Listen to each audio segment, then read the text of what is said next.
Hey, Pastor Steve Waldron here. A question I get a lot on the YouTube channel is the Septuagint of pre-Christian origin?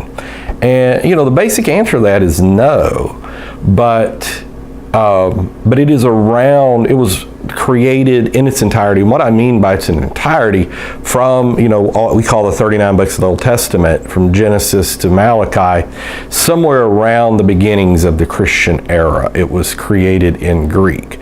Now, what I was taught when I was in Bible school is that, Ptolemy Philadelphus in Alexandria about 275 BC commissioned the Old Testament to be translated into Greek, and so they split up 6 scholars, 12 of each tribe, so 72. That's why they call it the 70s, because it's 72 scholars. You can get that logic.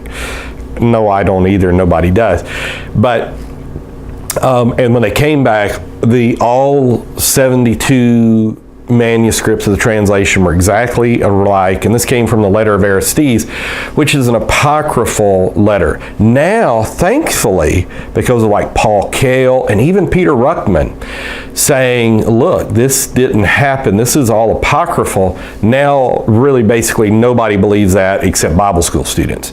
But if you're really in the know, you would say, okay, maybe the Torah was done, the first 5 books, and then later, and some have this pronouncement that's by 132 BC, but I haven't seen the evidence for that either. So if you look up, the evidences for an early date, what's actually out there, what's the papyri, what is the date that's out there. This is on Wikipedia. They have a good list of the papyri that's out there. And I'll just read to you what's available from a pre-Christian era in the Septuagint. Now, a lot of people say, well, it has to be because the apostles quoted from the Septuagint. Well, here's the deal. What probably happened is that it was translated in the Greek, and then the early church fathers, maybe Origen, Adjumentius, went and saw that the quotations that the apostles and Jesus used of the Old Testament weren't verbatim, and maybe there were secular people or whoever was accusing them of whatever, that they then went and inserted the things into the Septuagint that was being quoted in the Old Testament. And there's a lot of body of literature on that. But okay, so you have first century fragment BC, first century BC of Leviticus 26, 2 through 16, first century BC, Leviticus 1:11, 2:3 through 6:5, first century BC, Numbers 3:39 through 4:16, first century BC, fragments of Baruch from 6:43-44, first century BC, fragments of Exodus 28, 4 through 7. This would all be in Greek. And sometimes, though it's not in Greek, it's actually, they'll say this is actually in Hebrew, but it's from the Septuagint, so that's kind of unique. So let's just keep going. Let's see if okay, 2nd century BCE, fragments of Deuteronomy 11:4. Let's see if we can find some more pre-Christian era fragments on here. A lot from the 3rd century, 4th century. Okay, Papyrus Fald 266, 1st century BCE, has quite a bit of Deuteronomy in it. Papyrus Fald 266 again has Deuteronomy 17:14 through 33:29 with gaps. So you can see, it's very limited. Here's a 1st century AD, Job 42:11 and 12. Let's see what else we have here. Now, Manuel Tav is really the guy doing the work on all this. Let's see if there's any more pre-Christian.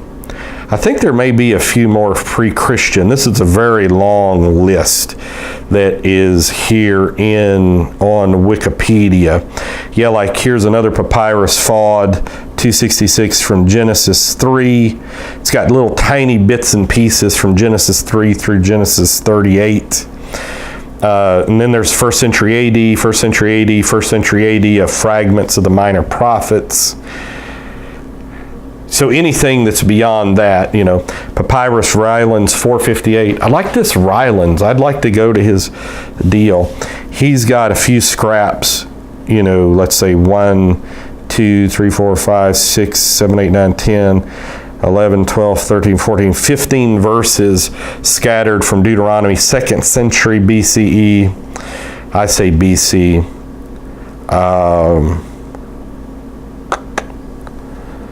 So let's see if there's any more that we just run across.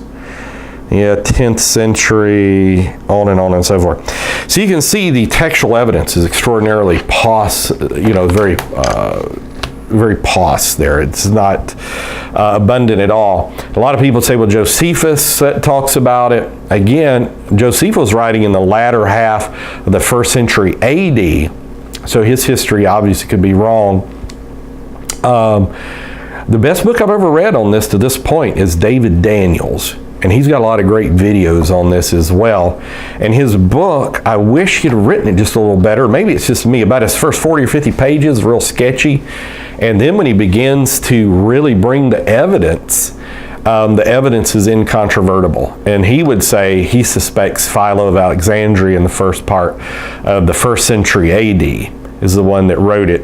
So, I would say that no, there is not a full pre-Christian Septuagint and in what's called the Septuagint.